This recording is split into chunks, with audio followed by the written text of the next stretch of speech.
0879 180 180 is the number. 25 minutes past 9. It's time for the pressure rankings. For me, it was a self-imposed pressure. Was I under pressure? No. Yeah, they're under pressure. Everyone's under pressure. OTB AM's pressure rankings with Gillette. And the big pressure. Your singing comes out through this thing. I'm not sure if you're aware of that. I know, I do. Sure I know. Of course. Why wouldn't I be? Nothing wrong with a bit of falsetto, Owen. Everybody loves it. I certainly enjoy it, and I'm sure everybody at home enjoys it to a similar level. So what we've been doing over the last couple of weeks is at number 5 in our pressure ranking is putting something there that it's not under any pressure at all. So bottom of our list this week is sports bodies in Ireland. The general fact of people going to matches. So if you're feeling a bit of Stockholm syndrome with relation to lockdown 2, in relation to the pandemic in general, that you've got this feeling that actually you don't want to leave lockdown, you don't want to go back into stadiums, there is good news for you. There is no hope that you will be put under any significant pressure that you will have to leave your couch and actually go on and cheer on your team in person. Now, you'll see that fans are this week being reintroduced to stadiums in the UK. They're trying it out. There is no mention of this happening in Ireland at the moment. Obviously, we've moved to level 3. The announcement came on Friday. Big play by everybody in the pubs industry over the last little while to ensure that dry pubs could reopen, and they are. And this is the sort of lobbying that has got them to where they are. We have not seen the same thing on the sports level here, and as a result, we're not going to be going to the same level that the UK are going to this week, which is reintroducing fans in stadiums. I'm not saying that this is right or wrong. All I'm saying is that why aren't these conversations happening? Why aren't significant conversations happening about test events? There has been reports that test events will start to happen in Ireland in the new year, but for the course of the next month, there is no mention of it so far. I see Kieran Donaghy's been tweeting this morning at official GEA asking about the possibility of fans at stadiums. He says it's obvious what has to happen for the finals with the squad members. If this can't be sorted, I don't know what to say. I'd actually go one step further and say parents, siblings and partners should also be allowed in with masks on. This is an 86,000 capacity stadium. If you're going to try something out, in my view, you've got to try it out in Croke Park or the Aviva Stadium. On Thursday week, Arsenal come to play Dundalk as well. And I wonder if there is like a possibility there around any events in the Aviva over the next little while that you could try out 2,000 fans, 4,000 fans and see how it goes. We have to start somewhere. And I just feel that we're still paying the price a little bit of how the GEA and how GEA people perhaps voided the rules a little bit and skirted the rules, whereas the League of Ireland have shown that they carried off their reintroduction of fans in the summer without a hitch. Everybody seems to be punished for what we saw a couple of months ago. All right, so that's number 5, pressure on crowds and whether or not we can get back there. The great thing about sport is that it's always a pendulum. Where there is despair and desperation and lack of clarity in Irish rugby, there is, on the other side, unbridled Georgian joy. Listen to this commentary of their wonder try against Ireland at the weekend. მინძალება იყო ვასკა ცოტა სწრაფად გვინდა ბურთი მათიაშვილი შიგნით შებრუნებული გაწელაძემ მიდი კვესო და ორკაც შიგნით გაგრძელება ყავს შიგნით დააგია აქეთ მიწები კვესო ფანტასტიკური ლევა გაიტანა კვესელაძემ ულამაზე stილში გაიტანა ნუ ესეთ ლევოს არ მოველოდი გულწრფელად რო გითხრათ ეს რა იყო ესეც პირველი ლევა. This is what it's going to sound like when Stephen Kenny's Ireland finally score a goal, Owen. The same level of jubilation. Irish rugby, yeah, well, there's a bit of a drop from lack of pressure from number 5 to number 4 in this week's pressure rankings, because there is a fair deal of actual pressure on Irish rugby and Andy Farrell. The one thing I want to say is that I think it's positive that we're seeing Andy Farrell coming out swinging yesterday, saying that he was properly pissed off with the Irish performance, because we haven't really seen that over the last little while. They came up second best against England. They came up second best against France. And a lot of the discourse in the aftermath of those games was, if we took our chances, if we hit our set piece a little bit better, we could have won that game. There were little excuses here and there, little reasons as to why they didn't win those games. And I felt that it was, look at the positive things that we did, and let's not address the fact that England and France killed us and deserved to beat us by more than the scoreline actually suggested.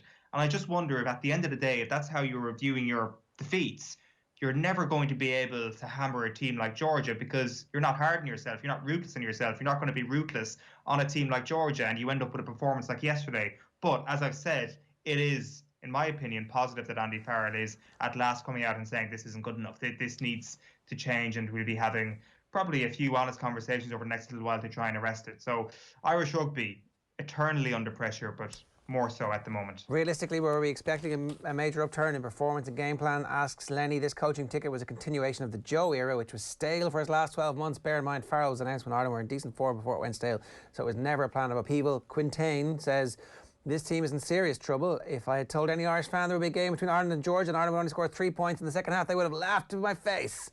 I personally wouldn't have believed it myself. It's silly of Quinny to go on and on about the lack of players needed to inject that X factor. We're talking about Georgia. It's not England or Wales that Ireland was playing. Big issues, lads, big issues. Those of us who remember the World Cup remember Georgia as a team who can obviously cause us some problems in 07. Franz says the team regressed under Schmidt, and the reason he did so well with them was he had an excellent crop in their prime. They're now past their best, and Toon Army, Sexton, Murray, O'Brien, O'Mahony and Best were all in their prime. That's why Joe done so well, he says. Yeah, there was definitely a bang in the second half yesterday of it that it could go to like the Cyprus defeat in football, or even like the Japan game in the World Cup in 2019, that things could get a lot worse, and thankfully they didn't. Thankfully the win was actually secured in the end, but the performance definitely needs to get better over the next little while, to say the very least. In at number 3 in this week's pressure rankings is Mikel Arteta, is Arsenal as a football club. They've made their worst ever start to a Premier League season. They're playing with a lack of urgency, with a lack of pace. Now, people are saying, Jared, that they can't figure out Arteta ball. These people are idiots, because it's simple. The objective is, if you're an Arsenal player, you must pass the ball, stop moving, or move as slowly as you possibly can, look around, pass the ball, stop moving, look around, pass the ball, repeat, maybe cross the ball, lose the ball, track back fairly quickly, turn it over, and repeat the process.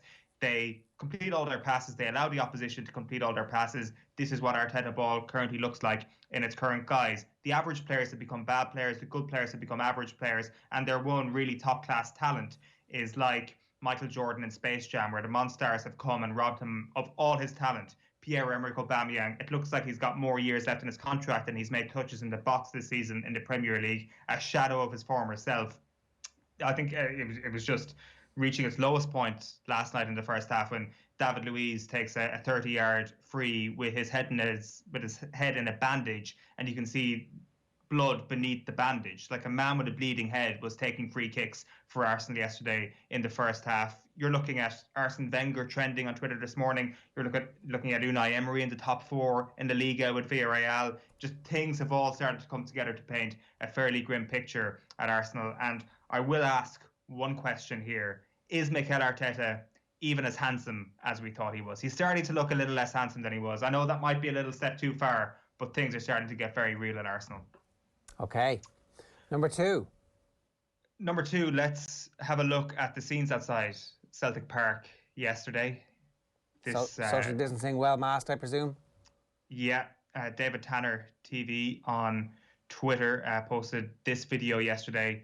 Basically, a protest, an anti-Neil Lennon protest after they got beaten 2-0 by Ross County in the Scottish League Cup. So Police Scotland deployed officers of at least 12 vehicles and force helicopters as fans gathered to call basically for the removal of Neil Lennon. There was missiles thrown by all accounts as well, and players and management had to be escorted from the ground. Obviously, terrible scenes from last night, but it just shows that if there were fans in the stadium, this whole anti-Neil Lennon tone would have been far more obvious than it already is, and it's pretty obvious right now. Yeah, so as I was saying earlier, you can't lose to Ross County and expect to continue in the job as the Celtic manager. Roy Keane was one of the names I saw being bandied about as a potential who could come in mid-season and galvanise the squad. Yeah, I guess. Do you think that that's something he'd be able to do? I would like to see the experiment, Owen. I would tune in. Yeah. After the scenes last night, I'm not sure that's an experiment worth taking for everybody's safety. Roy Keane would just get utterly frustrated by the failings that exist in the squad, because there obviously has to be some failing somewhere. And maybe it wouldn't go too well. Number one, we're marveling at science and its ability to create some way of surviving massive accidents at high speed and massive temperatures. Really, a Formula One driver should be number one in our pressure rankings every week because there is true pressure on these sports people. Romain Grosjean survived after driving his Haas car yesterday into a crash with an impact speed of 137 miles per hour, an impact of 53 G, splitting the car in two. Like a bad car crash of around 50 G is likely to kill you. This is absolutely remarkable that this didn't result in more serious injuries. His head basically was protected by the Halo cockpit protection device that was made mandatory by the FIA in 2018. It's basically this titanium hoop structure which will protect the head in case of a crash like that. Like I'm just reading up a bit on this in The Guardian this morning.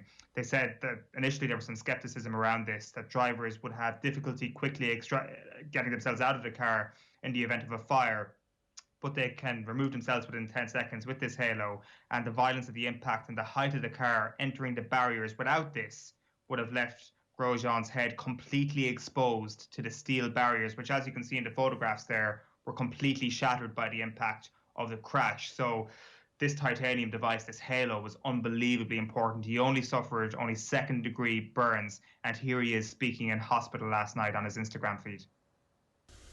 Hello everyone. Just wanted to say I am okay, well, sort of okay.